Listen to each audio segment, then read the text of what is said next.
Je vous l'ai dit en titre, deux écrivains africains, le Tchadien Noki Djedanoum et le Rwandais Jean-Marie Vianney Lulangwa, ont animé un café littéraire hier, mardi, dans la soirée, avec comme thème l'art et l'écriture comme forme de solidarité.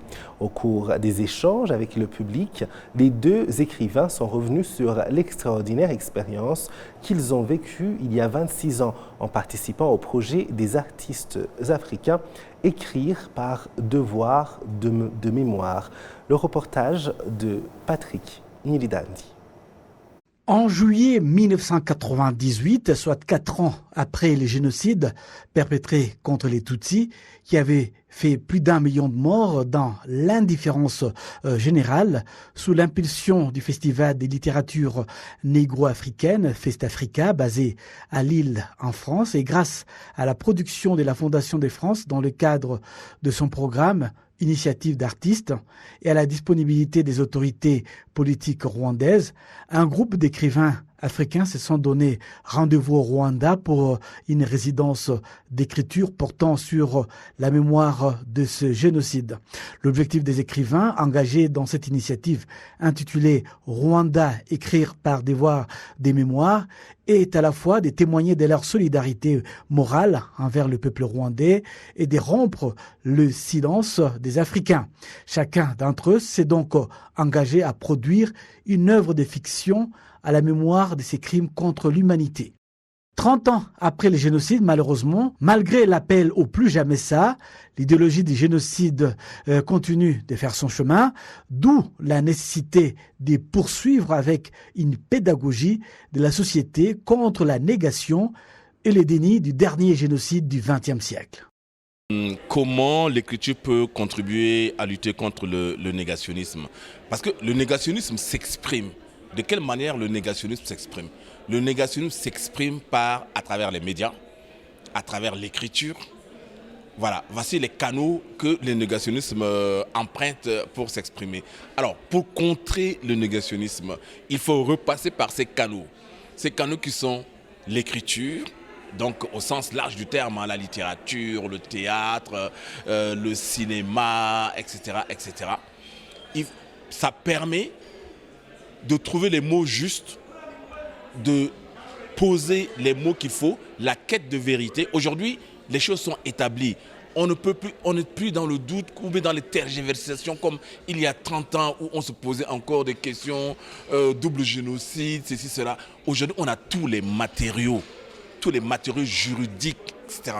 Je dis, la mémoire est en marche et la lutte contre le négationnisme continue toujours.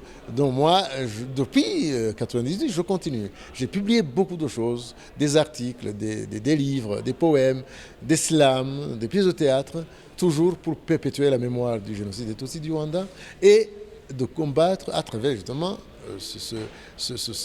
mes écrits, l'idéologie génocidaire et la propagation du négationnisme.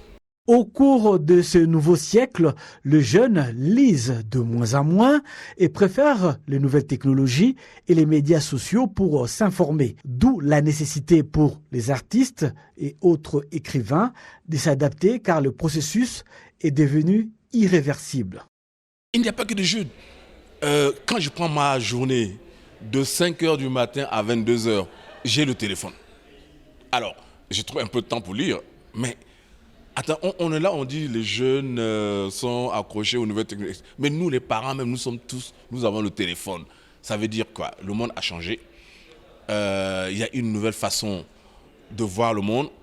Un autre canal par lequel on veut comprendre le monde, ce sont les nouvelles technologies. Donc, nous devons nous adapter, être beaucoup plus créatifs. Mais c'est toujours de l'écriture. Quand je fais un TikTok, quand je fais un podcast, c'est de l'écriture. Je ne me lève pas comme ça pour dire, voilà, quand vous me posez des questions, vous avez écrit, vous voyez, vous avez écrit les questions que vous me posez et ça, c'est l'audiovisuel, c'est la télévision. Donc, on est dans les nouvelles technologies.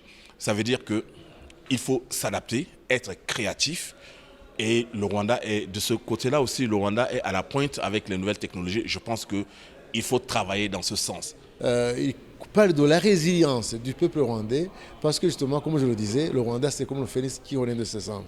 Donc, on a souffert, mais on n'est pas resté prisonnier de ces souffrances. Donc on est résilient. Et vous savez que le peuple du Rwanda est un peuple très résilient. Donc le message, c'est de fermer, je ne dis pas d'oublier le passé, parce qu'on ne peut pas l'oublier, hein, mais de ne pas être prisonnier de ce passé, plutôt de se relever, de se tenir debout pour un Rwanda meilleur. Après cette brillante présentation, place a été accordée au public de pouvoir réagir en posant des questions aux deux écrivains, le Tchadien Noki Djedanoum et le Rwando-Canadien Jean-Marie Vianney Rurangwa, et ainsi d'évoquer le futur de ce projet ambitieux.